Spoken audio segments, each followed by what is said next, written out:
آج دنیا میں یہود کوشش کر رہے ہیں پوری دنیا کو کنٹرول میں لینے کی. اس کی وجہ یہ ہے کہ سب سے قدیم آسمانی مذہب یہودیوں کا ہے اور اللہ نے ان کو بہت بڑی حکومت دی تھی. میں نے بتایا نا کہ دنیا میں جو خاندانی حکومتیں رہی ہیں وہ مذہبی ہی رہی ہیں. 3 مذہبوں نے دنیا میں دادا گیری کی ہے, بدماشی جسے کہتے ہیں, جائز بدماشی. ایک یہود نے کی ہے, پوری دنیا کو فتح کیا انہوں نے. پھر اللہ نے عیسائیوں کو غلبہ دیا, انہوں نے یہودیوں سے سارے علاقے چھین کے ان پہ حکومت کی.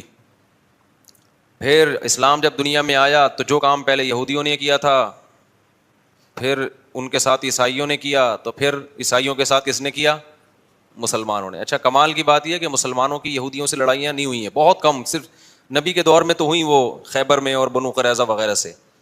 اس کے بعد بڑی لڑائیاں مسلمانوں کی یہودیوں سے کبھی بھی نہیں ہوئی. سارا ٹاکرا عیسائیوں سے رہا ہے, کیونکہ عیسائیوں نے یہودیوں سے علاقے چھین لیے تھے, تو یہودی پھر رعایا بن کے رہتے تھے. لیکن ان کو اس بات کا غم ہے کہ یہ تو سارا ہمارا حساب کتاب تھا نا.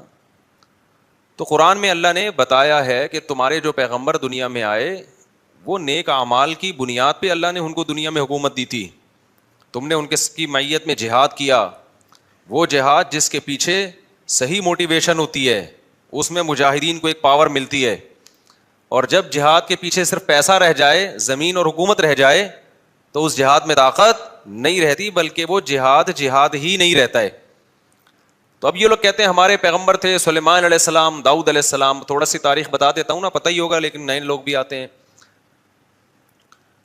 ابراہیم علیہ السلام سے اصل میں تو تاریخ شروع ہوتی ہے نا, جو پیغمبروں کی جو ہمیں ملتی ہے. ویسے تو اس سے پہلے بھی پیغمبر آئے ہیں, لیکن جو دنیا میں زندہ قومیں ہیں ان کی ہسٹری کہاں سے ملتی ہے ہمیں؟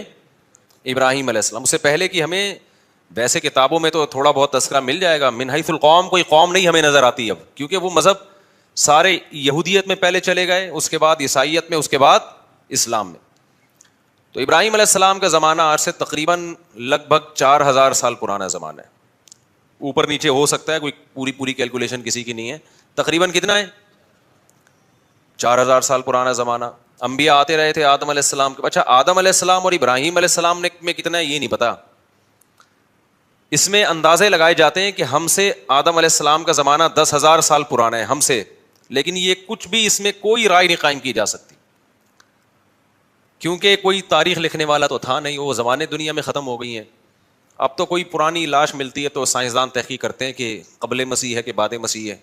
قاف میم لکھا ہوتا ہے نا, اب تو وہ بھی لکھنا چھوڑ دیا لوگوں نے, تو وہ اس سے پہلے کی بڑی بڑی تاریخیں. بہرحال تو ابراہیم علیہ السلام وہ نبی ہیں جن کو اللہ تعالیٰ نے بہت زیادہ نوازا تھا, کیونکہ بت پرست قوم کے خلاف کھڑے ہو گئے تھے.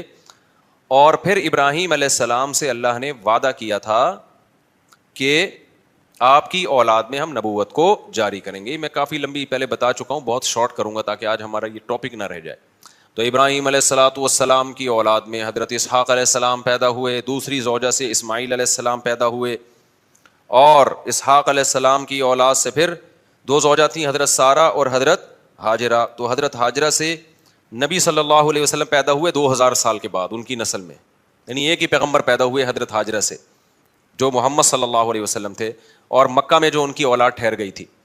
اور ادھر جو شام, آپ نا میپ کو پڑھا کریں, میپ کے بغیر بہت سارے قرآن کے واقعات سمجھ میں نہیں آتے. تو مجھے بھی میپ پڑھنے سے سمجھ میں نہیں آتے تھے, جب ٹریولنگ کی ہے تو ملک بیٹھنا دماغ میں شروع ہے, کون سا کنٹری کدھر کو ہے. بہت سی چیزیں پڑھنے سے نہیں آتی, ٹریولنگ سے آتی ہیں. اب میں حیران ہوتا تھا یہ مسلمان فوجیں یورپ کیسے پہنچ گئی تھی یار اس زمانے میں. اب جب میں خود گیا تو مجھے خیال ہو جب میں پہنچ سکتا ہوں تو فوجیں نہیں پہنچ سکتی کیا؟ کیا خیال ہے؟ لیکن ہمارا ٹریک تو الگ تھا نا, تو وہ پتہ چلا وہ ادھر سے آئی ہیں افریقہ کی طرف سے. آپ وہ دیکھیں نا نقشہ تو پتہ چلتا ہے, وہ وہاں سے علاقے فتح ہوتے ہوتے ہوتے ادھر سے انہوں نے رائٹ پہ, آگے سمندر تھا تو رائٹ پہ ٹرن مارنا پڑا ان کو. رائٹ پہ ٹرن مارا, اٹلی میں گھسے, اٹلی سے آگے پھر جرمنی تھا, فرانس پہ آگے رک گئے تھے, ورنہ فرانس گیا تھا ہاتھ سے. تو وہ پھر آپس میں ہی بغاوت ہو گئی, آپس میں ہی لڑ پڑے تھے, ورنہ یورپ پہ مسلمانوں کا قبضہ ہو چکا ہوتا. تو لندن گیا تھا, صحیح ہے نا, لندن بھی گیا تھا گوروں کے ہاتھ سے. لیکن ہوا یہ کہ آپس میں پھٹا ہو گیا تھا, بغاوت ہو گئی, لڑائیاں ہو گئی 2 کمانڈروں کی. تو یورپ کو پھر چھوڑ دیا, پھر آپس میں الحمدللہ ایسا لڑے, آج تک کیا ہو رہا ہے اللہ کے فضل سے لڑ رہے ہیں الحمدللہ, ہر سطح پہ لڑ رہے ہیں. اللہ تعالیٰ میاں بیوی گھر میں لڑ رہے ہیں, حکومتیں آپس میں لڑ رہی ہیں, دوست دوست سے لڑ رہا ہے, مذہبی اسکالر آپس میں لڑ رہے ہیں. تو اس لڑائی کی وجہ سے غیروں کا بڑا فائدہ ہے, وہ اتحاد کر رہے ہیں. مختلف ملکوں نے کرنسی ایک ایجاد کر لی, ٹھیک ہے نا, پاسپورٹ کی کوئی پابندی نہیں, یورپ نے ایک یونین بنا لی پوری, یہاں سے یہاں جاؤ کوئی مسئلہ نہیں, ادھر جاؤ ادھر جاؤ سب ہمارا ہے, وغیرہ وغیرہ. خیر, تو ابراہیم علیہ السلام کے جو شام میں جو سلسلہ چلا ہے نا, اچھا آج کا جو شام ہے پہلے اتنا نہیں تھا بلکہ یہ بڑا تھا. تو یہ اس میں فلسطین, اسرائیل, یہ سب علاقے آتے تھے. تو بیت المقدس تھا, وہاں پیغمبروں کا سلسلہ شروع ہوا, ہوتے ہوتے ہوتے آپ کو پتہ ہے کہ اسحاق علیہ السلام کی اولاد میں تھے یعقوب علیہ السلام, ان کا لقب تھا اسرائیل. یعقوب علیہ السلام کا کیا لقب تھا؟ اسرائیل. حضرت اسرائیل جو تھے یعقوب علیہ السلام ان کے بیٹے تھے یوسف. اور یوسف علیہ السلام مصر چلے گئے, سورہ یوسف میں ہے نا واقعہ, وہ ایک بادشاہ بن گئے مصر کے. تو بنی مصر کا نقشہ دیکھیں آپ, سعودی عرب یعنی مغرب کی طرف, جہاں سورج یہاں ہے نا سعودی عرب, تو سعودی عرب آئے گا پہلے, اس کے بعد مصر آئے گا, اور رائٹ سائڈ پہ ٹرن ماریں گے تو کیا آئے گا؟ اسرائیل آئے گا, فلسطین آئے گا. تو ایسا نہ ہو نکل جائیں یہاں پہ گدھے پہ بیٹھ کے, ایسے نہیں, جہاز سے ٹرن مارنا پڑے گا آپ کو. تو مصر میں جو ہے نا یوسف علیہ السلام, وہاں کی حکومت ان کے ہاتھ میں آئی. مصر بڑا زبردست ملک تھا, ایک بڑی تہذیب, مصر کی تہذیب بہت پرانی ہے اور بڑے اسٹیبل لوگ تھے. تو وہاں پر یوسف علیہ السلام کی حکومت قائم ہو گئی. یوسف علیہ السلام بہت اقلیت میں تھے نا, وہ تھوڑے سے بنی اسرائیل آئے تھے, 90 کے قریب ان کا خاندان تھا. یعقوب علیہ السلام نے شادیاں بہت کی تھیں, اولاد ان کے بہت تھی, اب یہ انہوں نے کی تھی, اب آپ ان سے پوچھیں. تو یعقوب علیہ السلام کی اولاد میں برکت بہت ہوئی ہے. اس غم میں بھی انہوں نے شادی کی ہے جب یوسف علیہ السلام بچھڑ گئے تھے, اس دوران بھی انہوں نے نکاح کیا ہے. تو یہ ان لوگوں کے مسئلے نہیں تھے, یہ ہمارے مسئلے ہیں کہ ایکچولی کر کے نا, وہ کہتے بھائی غم بھی ساتھ ساتھ جھیلتے رہو اور شادیاں بھی ہوتی رہیں گی, بچے بھی ہوتے رہیں گے, قحط بھی پڑا, اولاد پھر بھی ہوتی رہی. سمجھتے ہو؟ تو یہاں تک کہ جب یوسف علیہ السلام, یعقوب علیہ السلام مصر گئے ہیں نا, جب پتہ چلا بیٹا بادشاہ بن گیا ہے, تو مولانا عبد الماجد دریا آبادی بڑے عالم گزرے ہندوستان میں, جو دنیاوی علوم کے بھی بڑے ماہر تھے. انہوں نے اپنی تفسیر میں لکھا ہے, وہ خود یعقوب علیہ السلام کی اولاد میں بھی انہوں نے اپنا پورا نسب بھی بیان کیا ہے کہ ہمارا نسب اتنی پشتوں میں جا کے یعقوب علیہ السلام سے ملتا ہے. تو انہوں نے یہ لکھا ہے, جو بھی ان کی تحقیق ہوگی, وہ تورات انجیل کے بھی بڑے عالم تھے, جو مولانا عبد الماجد دریا آبادی ہے نا, انگلش بھی بڑی اچھی تھی. مولانا چلوری تھانوی رحمۃ اللہ علیہ سے غالباً بیت بھی تھے, وہ بیت تھے, تبھی وہ جگہ جگہ شیخ اور مرشد تھانوی کا لفظ استعمال کرتے ہیں. تو دنیاوی دینی دونوں علوم کے بڑے ماہر تھے, بڑی ریسرچ تھی. انہوں نے لکھا ہے کہ 90 افراد تھے یعقوب علیہ السلام کی, صرف بیٹے, بیٹیاں, بہویں, داماد, یہ ملا کے ٹوٹل کتنے تھے؟ 90. ان کے اکلوتے سربراہ تھے. تو یہ 90 افراد ہجرت کر کے گئے کہاں؟ مصر کی طرف. یہ سارے بنی اسرائیل تھے. سمجھتے ہو گے نہیں سمجھتے؟ جب یہ وہاں گئے ہیں تو اللہ نے ان کو حکومت دی, لیکن تھے منورٹی میں, اقلیت میں تھے. حکومت تو آ گئی, مصر کی خدمت بہت کی, لوگوں میں ان کی عزت, لیکن ظاہر ہے جب آپ اقلیت میں ہوتے ہیں تو آہستہ آہستہ کمزور ہونا شروع ہو جاتے ہیں. غیر قوموں میں حسد ہوتا ہے کہ یہ دوسرے ملک سے آئے ہوئے ہم پہ کیوں حکومت کر رہے ہیں, یہ ادھر سے آئے ہوئے لوگ. اچھا تہذیب ان کی اچھی تھی, مصریوں کو تو غیر مسلم تھے نا, بت پرست تھے وہ, تو بت پرستوں کی ان کے مقابلے میں کیا تہذیب ہوگی؟ پلہ کس کا بھاری تھا؟ تہذیب کے لحاظ سے ان کا بھاری تھا, لیکن اکثریت میں وہ تھے. تو پھر یہ تھوڑا تھوڑا دین سے دور ہونا بھی شروع ہو گئے. جب دین سے بھی دور ہو رہے ہیں, آپ اقلیت میں بھی ہیں, تو آہستہ آہستہ دوبارہ مصریوں کا غلبہ ہونا شروع, اور قوم پرستی کا نعرہ لگایا گیا. یہ بنی اسرائیلی ہیں, ہم قبطی ہیں, یہ غیر ہیں, یہ حالانکہ غیر ہیں, لیکن انہیں تمہیں بنایا کتنا ہے؟ تمہارے ملک کو قحط سے بچایا ان لوگوں نے, تمہیں تہذیب سکھائی, تمہیں ایمان دیا. نا یہ قوم پرستی انتہائی غلیظ اور بدبودار نعرہ ہے. کتا گلی میں ایک دوسرے کتے کو برداشت نہیں کرتا, بلی برداشت کر لے گی, بلی تھوڑی سی غیرت مند ہوتی ہے. کتا جو ہے نا اتنا وفادار ہو کے بھی ہے کتا ہی وہ. اسلام یہ نہیں کہتا کہ یہ اتنا وفادار ہے تو اب اس کو کتا مت کہو, کہنا کیا پڑے گا اس کو؟ کتا ہی کہنا پڑے گا. وجہ اس کی ہے کہ اس میں کچھ بہت بری خصلتیں بھی ہیں. آگے وہ ابھی میں خصلتوں پر بیان پہلے کر چکا ہوں, ابھی میں نہیں جاؤں گا اس کی طرف. تو خیر, اب کیا مسئلہ ہے؟ تو بنی اسرائیل جب یہاں گئے ہیں, آہستہ آہستہ آہستہ حکومت ان کے ہاتھ سے نکلنا شروع, اور گناہوں میں بھی چالنا شروع ہو گئے. جائے جب حکومت میں آتے ہیں تو عیش و عشرت ہی بڑھتا ہے. بالآخر فرعون, اس زمانے میں مصر کا جو بھی بادشاہ اس کو فرعون ہی کہا جاتا تھا, تو وہ والا فرعون جس کا قرآن میں تذکرہ ہے, وہ ان پر بالآخر غالب آ گیا. اور وہ ویسے ہی تحریکیں چلنا شروع ہو گئیں جیسے مودی صاحب کی تحریکیں ہیں. یہ اقلیت میں ان کو مارو, ان کو پیٹو, ان کو یوں کرو, ان کو یوں کرو, ہندوستان میں مسلمان بیچاروں کے ساتھ ہو رہا ہے اس وقت. تو ظلم شروع ہوا فرعون کا, اور قرآن کہتا ہے کہ ایسا سخت ظلم بنی اسرائیل کے اوپر کہ یقتلوا ابناءہم ویستحیی نساءہم, مردوں کو قتل کر دیا جاتا تھا, عورتوں کو چھوڑ دیا جاتا تھا, تاکہ ہم ان سے اپنی نسل ان سے پیدا ہو ہماری, یا ان کو ہم لونڈی بنائیں, غلام بنائیں. تو فرعون کو کہیں خواب آیا کہ میری, وہ نجومیوں نے نہیں بتایا تھا, نجومی جھوٹ بولتے ہیں, نجومیوں کو کچھ بھی نہیں پتا ہوتا, تو زیادہ راجع بات اس میں یہی کہ خواب آیا تھا فرعون کو, اس کو خواب آیا یا کسی نے ماہرین نے پیش گوئی کی ہوگی کہ لگتا ہے کہ یہ قوم میں لیڈر کی صلاحیت ہے, انہی کا کوئی شخص اٹھ کے تمہارا تختہ الٹے گا, تو تم اتنا ظلم کر رہے ہو نا. تو فرعون نے کیا کیا, ظلم کم کرنے کے بجائے بڑھا دیا. تو اب قرآن میں اس کا تذکرہ اللہ تعالیٰ نے سورہ قصص میں ذکر کیا ہے, وہ میں انشاءاللہ بعد میں, یہ 21ویں رات سے جو ہے نا, جب دوسرے لوگ بھی آ جائیں, اعتکاف والوں کی تعداد بڑھ جاتی ہے, تو کچھ مضامین ان کے لیے رکھے ہوئے.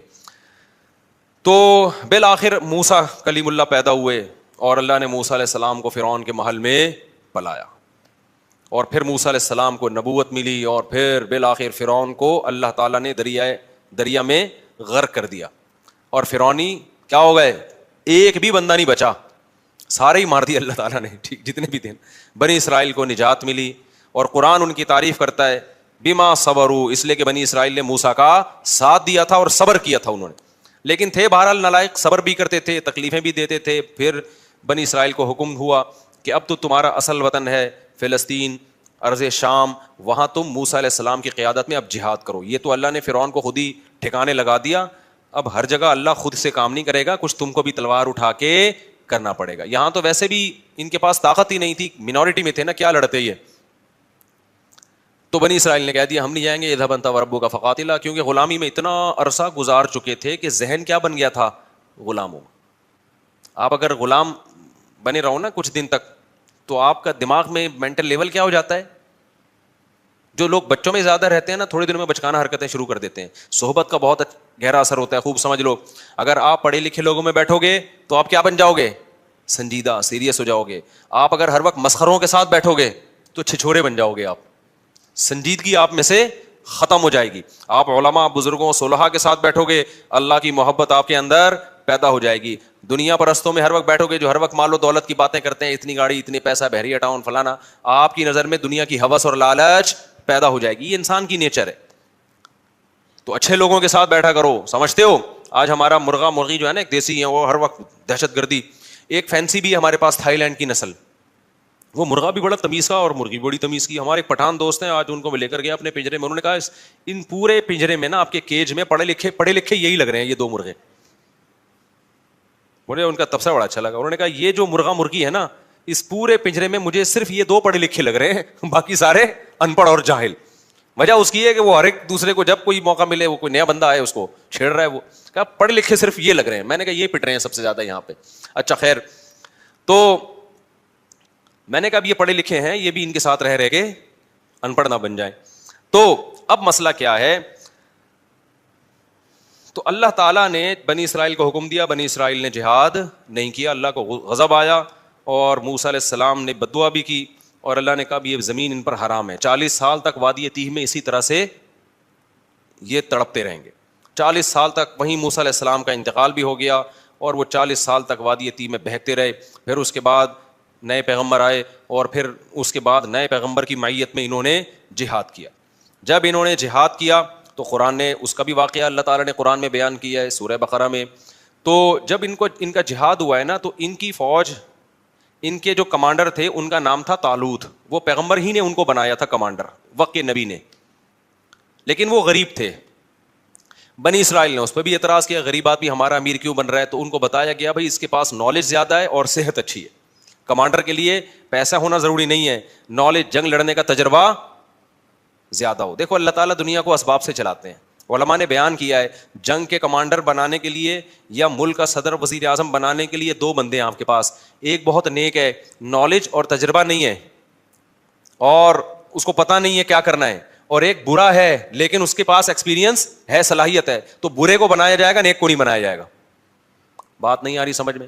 جب میں یہ بات لوگوں کو بتاتا ہوں, لوگ کہتے ہیں یار یہ کیا بات ہے, تقوی کی تو بڑی اہمیت ہے. میں ان سے کہتا ہوں مجھے ایک بات بتاؤ, آپ جب گھر میں ڈرائیور رکھتے ہو گاڑی چلوانے کے لیے, ایک بندہ ہے تہجد گزار ہے, تبلیغ سے حضرت جیسے 4 مہینے لگا رہے ہیں ماشاء اللہ, کتنے وقت کے لیے نکلے ہوئے ہیں حضرت آپ؟ سالانہ چلہ, ماشاء اللہ ماشاء اللہ. تو وہ بھی سالانہ چلے کے لیے نکلا ہوا تھا, ابھی تازہ چلہ لگا کر آئے, لیکن وہ گاڑی چلانی نہیں آتی. دوسرا گٹکا بھی کھاتا ہے, پان بھی کھاتا ہے, چرس بھی پیتا ہے, لیکن گاڑی چلانا اس کو آتی ہے. تیسرا کوئی آپشن آپ کے پاس نہیں ہے, تو ڈرائیور کس کو بناؤ گے آپ؟ نیک کو تھوڑی بناؤ گے, بولا کہ بھائی تو بہت نیک ہے لیکن جو کام تجھے دیا جا رہا ہے تجھ میں اس کی صلاحیت نہیں ہے. ہاں نیک ہونا, دونوں ڈرائیور اگر ڈرائیور ہیں پھر جو نیک ہے اس کو ترجیح دی جائے گی. پھر دیکھا جائے گا یار اس کا 4 مہینے لگے ہوئے, اس کے نہیں لگے, تو میں کم از کم اگر کسی کو ڈرائیور رکھوں گا تو میں 4 مہینے والے کو ترجیح دوں گا, یار یہ ڈرائیور بھی ہے اور نیک بھی لگ رہا ہے, یہ ذکر اذکار کرے گا فارغ وقت میں, گانے نہیں سنے گا گاڑی میں بیٹھ کے, چرس نہیں پیے گا.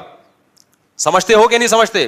تو ہمیشہ کام اس کے سپرد کیا جاتا ہے جو کام کا اہل ہو.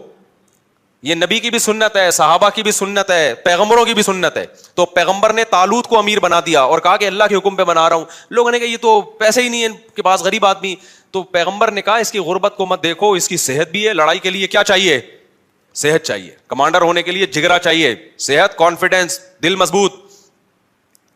اور دوسرا علم ہے, اس کے پاس نالج ہے, نقشوں کا پتہ ہے, کدھر سے جانا ہے, کدھر سے ٹرن مارنا ہے, دشمن کے حملے کیا ہوتے ہیں, ان کی چالوں کو سمجھتا ہے یہ. لہذا یہ طالوت کیا بنے گا؟ یہ تمہارا کمانڈر بنے گا. سمجھتے ہو کہ نہیں سمجھتے ہو؟ تو طالوت کو بنا دیا گیا, بولو, کمانڈر. اسی طالوت کی فوج میں حضرت داؤد تھے جو ابھی تک پیغمبر نہیں بنے تھے. بنی اسرائیل کی ایک عام فرد تھے اور حضرت یعقوب علیہ السلام کی اولاد میں تھے, ظاہر ہے بنی اسرائیل میں سے تھے. اب کیا ہوا ہے کہ جب یہ لشکر گیا ہے لڑنے کے لیے تو یہ بہت تھوڑے تھے اور دشمن بہت زیادہ. تو اللہ نے ان کو امتحان میں ڈالا, کیونکہ اسباب کی دنیا میں بڑا مشکل تھا. تو اللہ چاہتے تھے اسباب تو ہے نہیں تو تقویٰ تو ہونا کم از کم. اسباب بھی نہیں ہے, تقویٰ بھی نہیں ہے, تو پھر کس چیز کی پتہ ملے گی بھائی, اللہ کی مدد کیوں آئے گی؟ افغانستان میں طالبان نے امریکہ کو بھگا دیا نا, تو اسباب تو نہیں تھے, لیکن اس اسباب کی تلافی کس چیز نے کی ہے؟ اللہ کے خوف نے, آخرت کی لالچ نے. تو دونوں ہی چیزیں نہ ہوتی تو پھر پلڑا کس کا غالب تھا؟ اللہ کہتا ہے وہ بھی ایسے ہی تم بھی ویسے ہی, تو پاور تو اس کے پاس ہے, تو تمہیں کس بات کی میں فتح عطا کروں؟ سمجھتا نہیں ہے نا بات کو. تو دونوں ہی چیزیں اگر مارکیٹ سے شارٹ ہوں تو پھر میرے بھائی گھر پہ آرام سے بیٹھ کے اللہ اللہ کرنا چاہیے, بڑے بڑے کاموں کا نہیں سوچنا چاہیے. تو خیر اب کیا تھا, اللہ میاں نے ان کو آزمایا کہ ان کا تقویٰ چیک کرنا ہے. تو پیغمبر نے ان کو بتا دیا, طالوت کو بتا دیا, اور طالوت نے پھر لوگوں کو بتا دیا کہ بھائی دیکھو یہ پانی آئے گا, نہر آئے گی, شدید پیاس لگے گی, لیکن اس نہر سے پانی پینا نہیں ہے, برداشت کرنا ہے اللہ کے لیے. جس نے پانی پی لیا تو اس کا مجھ سے کوئی تعلق نہیں ہے, جو پانی نہیں پیئیں گے وہ میرے ہیں. یہ بڑی آزمائش تھی. قرآن کہتا ہے بنی اسرائیل میں اکثر نے پانی پی لیا. اکثر نے کیا کر لیا؟ پانی پی لیا, گناہ کیا, اللہ کی نافرمانی کی. اس کا نتیجہ یہ نکلا, آخر جو دشمن جو تھا نا اس کے کمانڈر کا نام تھا جالوت. وہ بڑا پاورفل آدمی, اس کے پاس بڑی فوج تھی. تو اس گناہ کی نحوست یہ ہوئی کہ جن نے پانی پیا انہوں نے کہہ دیا کہ ہم میں اس سے لڑنے کی طاقت نہیں, ہمارے حوصلے پاس بھائی یہ بہت بڑی جماعت ہے, ہم نہیں لڑ سکتے, نکلو بھاگو. اس سے کیا پتا چلتا ہے؟ جہاد میں, جنگ میں گناہ جو ہے نا, اللہ کی نافرمانی, اس کی نحوست پڑتی ہے. صرف جہاد میں نہیں, جو بھی بڑے کام ہے نا, حوصلے والے کام, وہ حوصلے والے کام گناہگار لوگ نہیں کر پاتے, وہ پرہیزگار لوگ کر پاتے ہیں. خدا کا خوف ہوتا ہے نا, گناہ سے بچتا ہے, اس کی ایک الگ سے موٹیویشن ملتی ہے انسان کو, حوصلہ ملتا ہے اللہ کی طرف سے. گناہگار لوگوں کے حوصلے کیا ہوتے ہیں؟ پست. وہ مشکل موقعوں پہ پتلی گلی سے بول لیا کرو نا زبان سے, یار نکل جاتے ہیں. جب مشکل موقع آئیں گے نا نکل لے گا پتلی گلی سے. تو انہوں نے بھی یہی کیا. وہ اب اور مشکل ہو گئی, جنہوں نے پانی نہیں پیا تھا وہ کیا تھے؟ بہت تھوڑے, وہ اور تھوڑے رہ گئے. ان کے تو حوصلے پست ہو گئے. لا طاقت لنا اليوم بجالوت وجنودی, ہم میں جالوت اور اس کے لشکر سے لڑنے کی پاور نہیں ہے. اب ہونا کیا چاہیے تھا کہ جو تھوڑے سے رہ گئے تھے وہ اپنے کمانڈر طالوت سے جا کے کہتے کہ حضرت ہم تو پورے لشکر کو دیکھ کے آئے تھے کہ یہ سب لوگ ہمارے ساتھ ہیں, جب آدھے سے زیادہ لوگوں نے حوصلے پست ہو گئے ہیں تو کائنڈلی اب ہمارا لڑنا بنتا نہیں, اب ہمیں بھی یہ مروائیں گے, لہذا اب ہم اکٹھے کیا کرتے ہیں, یہاں سے واپس چلتے ہیں, عزت اسی میں. لیکن نہیں, انہوں نے گناہ کیا تھا نا, اس کی نحوست, انہوں نے نیکی کی تھی, پیاس کے باوجود پانی نہیں پیا. یہ تعویل نہیں کی کہ یار پانی پئیں گے تو لڑیں گے نا, نہیں بھائی, جب اللہ نے کہہ دیا پیاسے لڑو تو بس اللہ فتح دے گا اسی میں. تو تقویٰ تھا تو اس کی برکت ان کے حوصلے پست ہونے کے بجائے بڑھ گئے. انہوں نے کہا تھوڑے سے ہیں, لڑیں گے انشاءاللہ. اور پھر کہنے لگے جو نہیں لڑنا چاہ رہے تھے, پست ہو گئے تھے ان کے حوصلے, ان کو بھی حوصلہ دلانے لگے. کم من فئۃ قلیلۃ غلبت فئۃ کثیرۃ باذن اللہ.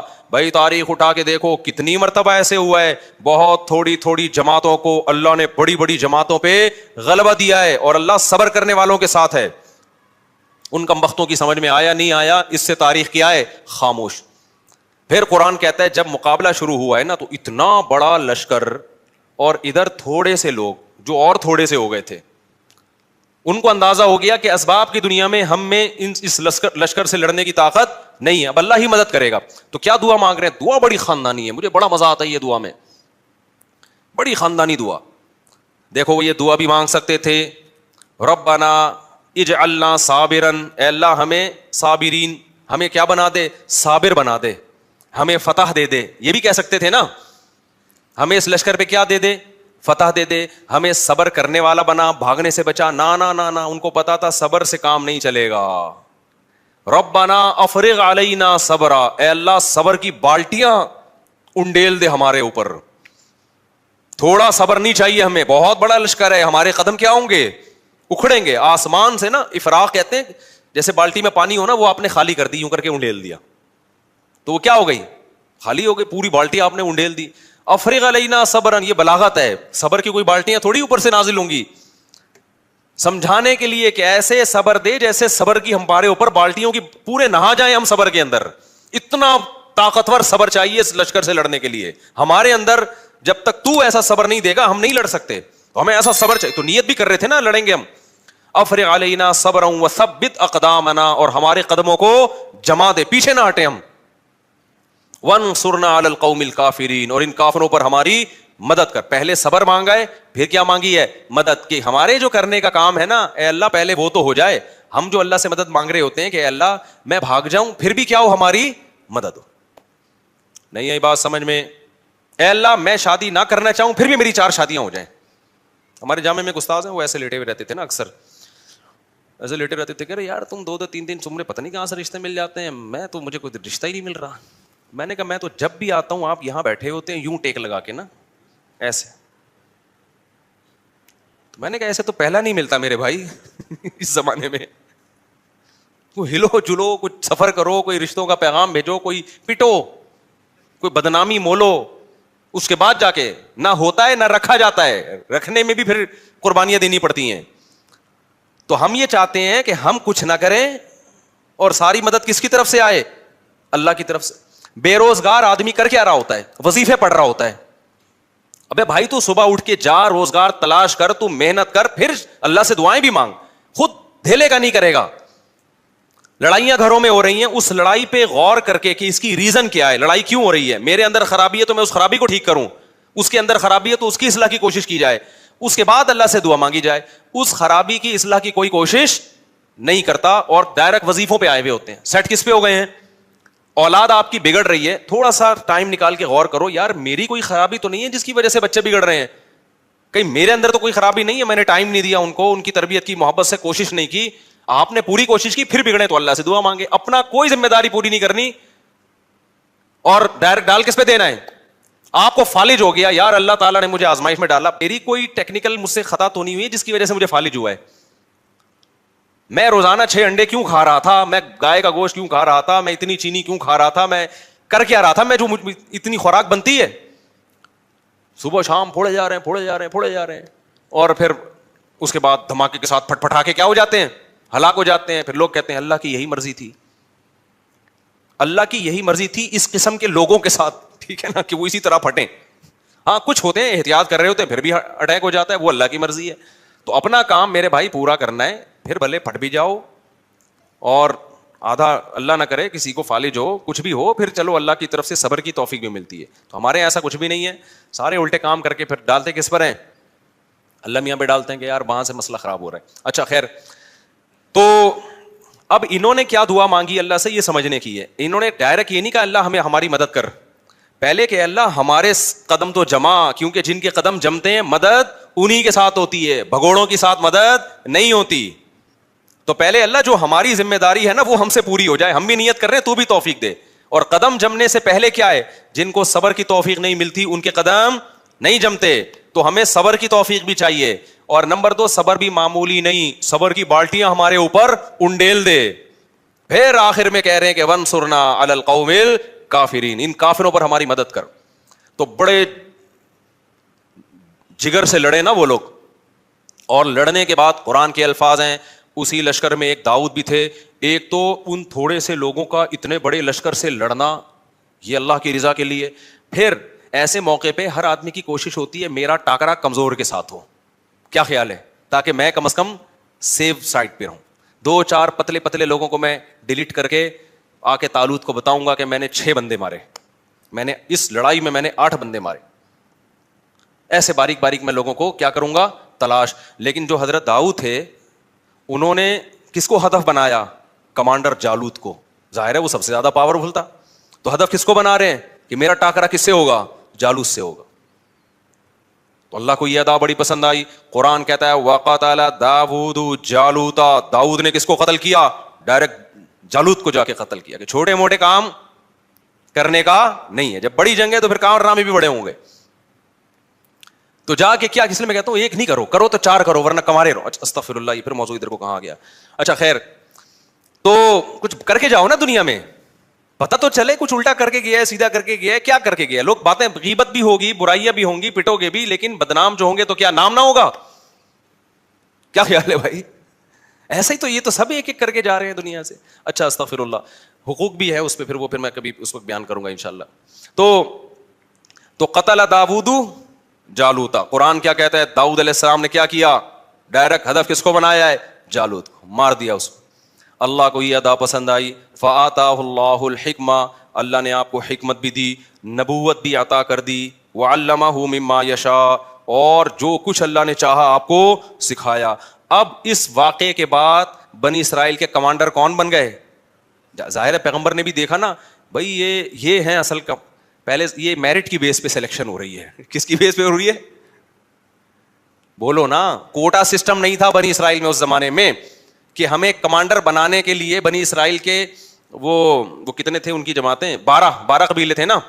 تو 12 قبیلوں میں ہر قبیلے کے اتنے کوٹے ہیں, اتنے لوگ ہوں گے. اب چونکہ اس قبیلے کا بن چکا ہے تو اگلا اس قبیلے کا. یہ کوٹا سسٹم بنی اسرائیل میں نہیں تھا. ان میں کیا تھا؟ میرٹ کی بیس پہ, صلاحیت کی بیس پہ. دیکھا بھائی داؤد میں سب سے بہتر صلاحیت ہے, تو اب بنی اسرائیل کے چیف آف آرمی اسٹاف کون ہوگا؟ آرمی چیف کون ہوگا؟ داؤد ہوں گے. اب داؤد علیہ السلام نے جو پہلی دفعہ اتنی قربانی دی تھی تو اللہ کے خوف سے دی تھی نا, تو ان میں اللہ کا خوف بھی تھا, تقویٰ پہلے سے موجود تھا. تو بالآخر بنی اسرائیل کے بادشاہ کون بن گئے؟ بولو نا, تمہارے چپ کیوں بیٹھے ہوئے ہو؟ داؤد علیہ السلام بن گئے. داؤد علیہ السلام نے خلافت سنبھالتے ہی کام کیا شروع کیا؟ اقدامی جہاد, جس پہ آج یہودی اور عیسائی مسلمانوں پہ اعتراض کرتے ہیں کہ تم لوگوں نے تو علاقے کے علاقے فتح کیے. اللہ نے داؤد علیہ السلام کو حکم دیا کہ آپ نے اب علاقوں کے علاقے کیا کرنے ہیں؟ تلوار کی زور سے فتح کرنے ہیں. وہاں پر اللہ کا حکم نافذ کرنا ہے. کسی کو تلوار کی طاقت سے یہودی یا مسلمان نہیں بنانا آپ نے. ہاں, حکم کس کا نافذ کرنا ہے؟ اللہ کا. داؤد علیہ السلام نے جہاد شروع کیا. بڑی ٹینشن یہ تھی کہ بڑی بڑی جماعتوں سے, بڑے بڑے قبیلوں سے مقابلہ ہوتا تھا, تیر بھی لگتے تھے, تلواریں بھی چلتی تھیں, زخمی بہت ہوتے تھے. اللہ نے داؤد علیہ السلام کے ذریعے بنی اسرائیل کی حکومت قائم کرنی تھی دنیا میں. اللہ نے داؤد علیہ السلام کو معجزے دینا شروع کر دیے. سب سے پہلا معجزہ, آپ کے ہاتھ میں لوہا پگھلا دیا اللہ تعالیٰ نے. جس طرح سے چاہیں لوہے کو کیا کر لیں, موڑ لیں. بڑی بڑی زرہیں بنانا شروع کی داؤد علیہ السلام نے, ڈھالیں بنانا شروع کی تاکہ جنگوں میں دفاع ہو. لتحصنکم من بأسکم, قرآن کہتا ہے داؤد کے ہاتھ میں ہم نے لوہے کو پگھلا دیا تاکہ وہ تمہیں جنگوں میں حفاظت کرے. تو پھر داؤد علیہ السلام کو اللہ نے دولت بھی بہت دی. جب دولت بہت دی تو پھر شادیاں بھی انہوں نے بہت کی. وہ ہماری طرح نہیں تھے کہ ایک بیوی ایک بچے. جب وسائل ہے تو بھائی حلال کیا ہے, تو بہت ساری شادیاں کی. تورات اور انجیل میں ہمیں ملتا ہے کہ بہت ساری بیویاں تھیں داؤد علیہ السلام کی, معذرت کے ساتھ. سمجھتے ہو, انہوں نے معذرت کے ساتھ نہیں کی, میں آپ سے معذرت کر رہا ہوں کہ میں بیان کیوں کر رہا ہوں. تو داؤد علیہ الصلوۃ والسلام کو اللہ نے پرندوں کی بولیاں بھی سکھائیں. داؤد علیہ السلام کے معجزوں میں جیسے یوسف علیہ السلام کا معجزہ تھا خوبصورت چہرہ, حسن اللہ نے دیا, تو داؤد علیہ السلام کا معجزہ کیا تھا؟ بولو نا, خوبصورت آواز. بہت خوبصورت آواز میں وہ زبور کی تلاوت کیا کرتے تھے. اللہ نے ایک مستقل کتاب بھی دی داؤد علیہ السلام. ایسی زبردست تلاوت ہوتی تھی, اور جب اللہ کا ذکر کرتے لا الہ الا اللہ کا, تو پہاڑوں سے بھی لا الہ الا اللہ کی آوازیں آنا شروع ہو جاتی. یا جبال اوبی معہ والطیر, پرندے آپ کے سر پہ جمع ہو جایا کرتے تھے. وہ زبور کی تلاوت بھی سنا کرتے تھے اور آپ کی آواز سے بھی محظوظ ہوا کرتے تھے.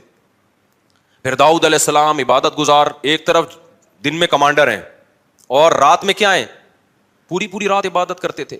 ایک دن روزہ, پوری زندگی داؤد علیہ السلام کی ایسے گزری ہے, ایک دن روزہ ایک دن ناغا, ایک دن روزہ ایک دن ناغا. حدیث میں آتا ہے سب سے بہترین روزہ داؤد کا روزہ تھا, پوری زندگی ایسے کیا, ایک دن روزہ ایک دن ناغا. اگر ہمارے کوئی ڈاکٹر صاحب اس زمانے میں ہوتے تو ڈاکٹر صاحب کیا کہتے داؤد علیہ السلام سے, کیونکہ آپ نے ایکچولی لڑنا بھی ہے, آپ کی بیویاں بھی اتنی ساری ہیں, تو آپ ایسا کریں کہ صبح ناشتے میں آپ یہ لیا کریں. ناشتہ بہت ضروری ہے داؤد علیہ السلام, ناشتے کے بغیر زندگی بولو نا نہیں ہو. ایکچولی کچھ نہ کچھ ناشتہ ہونا چاہیے. پھر 2 گھنٹے کے بعد کچھ بسکٹ کا انتظام ہونا چاہیے. فاسٹنگ بہت بری چیز ہے, سمجھ میں آ رہی ہے بات. پھر پہلے ہم ڈاکٹر سے یہی سنتے تھے, ہر تھوڑی تھوڑی دیر کے بعد بکریوں کی طرح کچھ نہ کچھ آپ کھاتے رہیں.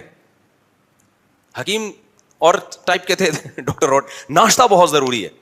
تو پھر داؤد علیہ السلام لڑنے کے قابل نہ رہتے. داؤد علیہ السلام بھوکے رہتے تھے, ایک دن روزہ ہے ایک دن کیا ہے ناغا ہے, اور جب ناغا ہے تو وہ بھی کم کھاتے تھے. اس سے پتہ چلتا ہے بھائی کم کھانے والا زیادہ بیویاں بھی رکھ سکتا ہے اور میدان جہاد میں علاقے بھی فتح کر سکتا ہے. اور جو صبح و شام برگر پھوڑ رہا ہے نا, پیزا برگر پھوڑ رہا ہے, اور یہ جو کچھ ہم کھا رہے ہیں آج کل, تو یہ برگر تو بن سکتا ہے گول, یہ گول گپے کی دکان بھی کھول سکتا ہے, یہ کسی کی آنکھوں میں آنکھیں ڈال کے بات نہیں کر سکتا. تو چھوڑ دو یہ جو چیزیں تم کھا رہے ہو نا, بھوکا رہنے سے. خیر آگے اللہ تعالیٰ فرماتے ہیں کہ داؤد علیہ السلام کی جب حکومت قائم ہوئی ہے تو ان کے بڑے معجزے اللہ نے ذکر کیے. تو داؤد علیہ السلام کو اللہ نے بیٹے دیے سلیمان. تو یہاں پر وہ سلیمان علیہ السلام کا واقعہ ہے. اب میں وہ واقعہ جلدی سے سنا دیتا ہوں, یہ تمہید ضروری تھی ورنہ سلیمان علیہ السلام نئے لوگوں کی سمجھ میں نہیں آتے. تو اللہ تعالیٰ فرماتے ہیں ہم نے داؤد اور سلیمان کو علم دیا. وَوَرِثَ سُلَيْمَانُ داؤد, سلیمان وارث بنے داؤد کے. قال یا ایھا الناس, اور لوگوں سے کہنے لگے اے لوگو, علمنا منطق الطیر, اللہ نے ہمیں پرندوں کی بولیاں سکھا دی ہیں. وَأُوتِینَا مِن كُلِّ شَیْءٍ, اور حکومت چلانے کے لیے جتنی ضروری چیزیں ہیں ساری کی ساری اللہ نے ہمیں دے دی ہیں. ان ھذا لہو الفضل المبین, یہ اللہ کا بہت بڑا فضل ہے. اب سلیمان علیہ السلام کا دربار لگا ہوا ہے, بڑا عالی شان تخت. تو سلیمان علیہ السلام جو ہے نا مختلف ملکوں پہ لڑائیاں کرتے تھے. ان کا خیال یہ تھا کہ میں پوری مہذب دنیا میں اللہ کے دین کو نافذ کر چکا ہوں, کوئی بچا ہی نہیں ہے. ہر جگہ کس کی حکومت ہے؟ ہاں چھوٹے موٹے گاؤں دیہات ہوں گے کہیں, بڑی کوئی اسٹیبل گورنمنٹ اب دنیا میں باقی نہیں ہے, کوئی پاورفل حکومت ہو. تو وہ آرام سے بیٹھ گئے. وہ ایک دن کیا ہوا ہے, قرآن کہتا ہے وَحُشِرَ لِسُلَيْمَانَ جُنُودُهُ, آگے سے چلتا ہوں میں, یہ بہت لمبا ہو جائے گا حساب کتاب. اللہ تعالیٰ فرماتے ہیں وَتَفَقَّدَ الطَّيْرُ, ایک دن سلیمان علیہ السلام نا حاضری لے رہے تھے سب, تو ایک پرندہ مارکیٹ سے کیا تھا, شارٹ تھا. ہدہد, یہ وہ والا ہدہد نہیں ہے جو آج ہدہد ہے, یہ پتہ نہیں کیا ہے, اس کو نام ہدہد رکھ دیا ہے, وہ ایک پرندہ تھا بہرحال. تو فقال ما لی لا اری الہدہد, سلیمان علیہ السلام نے کہا مجھے کیا ہو گیا کہ مجھے ہدہد نظر نہیں آ رہا ہے. ام کان من الغائبین, ایسا تو نہیں کہ مجھے نظر نہ آ رہا ہو, یا دوسرا آپشن یہ کہ وہ مارکیٹ سے کیا ہو, شارٹ. اگر مارکیٹ سے شارٹ ہے تو یہ چھوٹا جرم نہیں ہے. لَأُعَذِّبَنَّهُ عَذَابًا شَدِيدًا, میں اس کو سخت ترین عذاب دوں گا کہ وداؤٹ پرمیشن وہ مارکیٹ سے شارٹ, وداؤٹ لیو. یا تو اس کی شادی ہو رہی ہوتی نا, کیا خیال ہے بھائی, شادی کی چھٹی لے کر گیا ہوا ہوتا, یا اس کے گھر کوئی جنازہ ہوتا, یا اس کے انڈوں سے چوزے نکل رہے ہوتے, کوئی وجہ ہونی چاہیے. وداؤٹ لیو, وداؤٹ اپلیکیشن, وداؤٹ پرمیشن وہ مارکیٹ سے شارٹ کیوں ہوا ہے. او لأذبحنہ, یا میں اس کو ذبح کر دوں گا. او لیاتینی بسلطان مبین, جب تک اپنی غیر حاضری کی واضح دلیل لے کر نہیں آتا اس وقت تک معافی کا آپشن نہیں.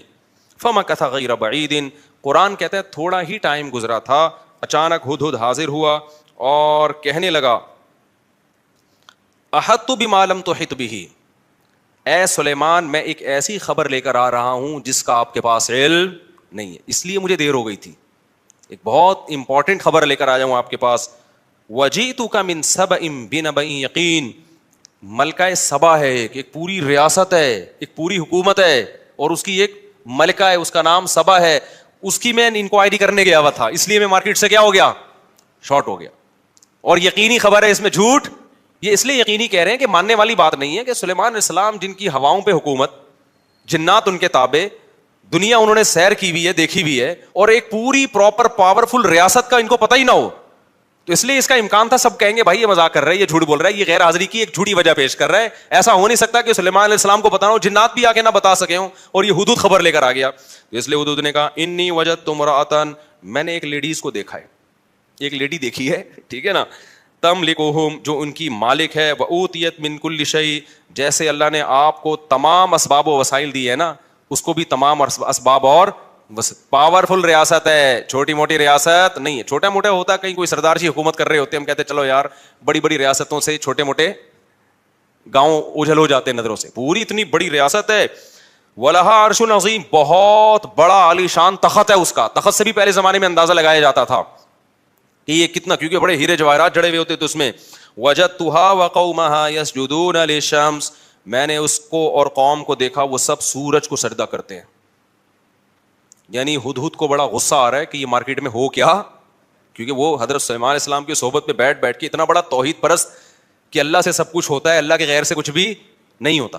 اس کے تو 4 مہینے وہیں لگ رہے تھے نا, اس کے دماغ میں تو یہ بات اچھی طرح سے بیٹھ گئی تھی, بھائی کرنے والا کون ہے, اللہ. اور سلیمان علیہ السلام, اللہ نے آپ کی ذمہ داری لگائی ہے کہ پوری دنیا پہ توحید کو قائم کرنا ہے, اور آپ کی موجودگی میں ہو کیا رہا ہے, اتنی بڑی پاورفل ریاست, اور کر کیا رہی ہے, وہ اللہ کو چھوڑ کے سورج کو سجدہ کر رہی ہے.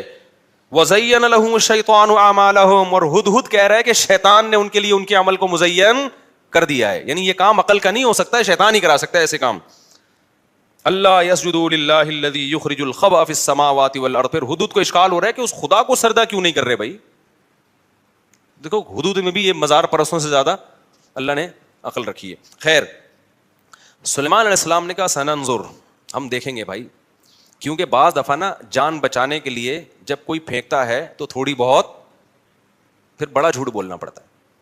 اس بات کا امکان تھا بھائی تو بہت بڑی لے کر آ گیا ہے, ٹھیک ہے نا, جان بچانے کے لیے کچھ بھی. سلیمان علیہ السلام نے کہا ایسا نہیں مانیں گے ہم, حکومت تھی نا, ریاستیں ایسے نہیں چلتی ہیں کہ انہوں نے کہہ دیا چونکہ وہ داڑھی والے ہیں وہ جھوٹ نہیں بولیں گے لہذا اس کی بیس پر حکومت فیصلہ کر لے, چونکہ وہ فلانے نے کہہ دیا تو وہ غلطی نہیں ہو سکتی. جب ریاست ہوتی ہے تو پھر وہ پورے طریقے سے چلا جاتا ہے اس میں. تو سننظر, سلیمان علیہ السلام نے کہا میں دیکھوں گا, اصدقت ام کنت من الکاذبین, تو سچ کہہ رہا ہے یا جھوٹ کہہ رہا ہے. اذهب بکتابی ھذا, یہ میں خط لکھ رہا ہوں, یہ تو ملکہ سبا کے پاس لے جا. سلیمان علیہ السلام کو پتا تھا اس کو لکھنا پڑھنا نہیں آتا ہے, اگر وہاں سے کوئی جواب آیا تو اس کا مطلب واقعی ملکہ سبا ہے, جواب ہی نہیں آیا اس کا مطلب کیا کر رہا ہے, ایسی ہی باتیں کر رہا ہے بیٹھ کے. تو اذهب بکتابی ھذا, یہ میرا خط لے کے جا ملکہ کے پاس, اور پھر فانظر ماذا یرجعون, دیکھ وہ جواب کیا دیتے ہیں. وہ گیا ہدہد, ملکہ سبا کی جھولی میں خط ڈال دیا اس نے. پہلے ملکہ سبا نے کہا یا ایھا الملأ انی القی الی کتاب کریم, اے میرے درباریوں, اس نے پورا اجلاس بلایا, مجھے ایک معزز خط وصول ہوا ہے. کتنی ذہین عورت تھی, خط کے مضمون سے اندازہ ہو گیا کہ یہ کسی چھوٹے آدمی کا خط, یہ فیک بھی نہیں ہے.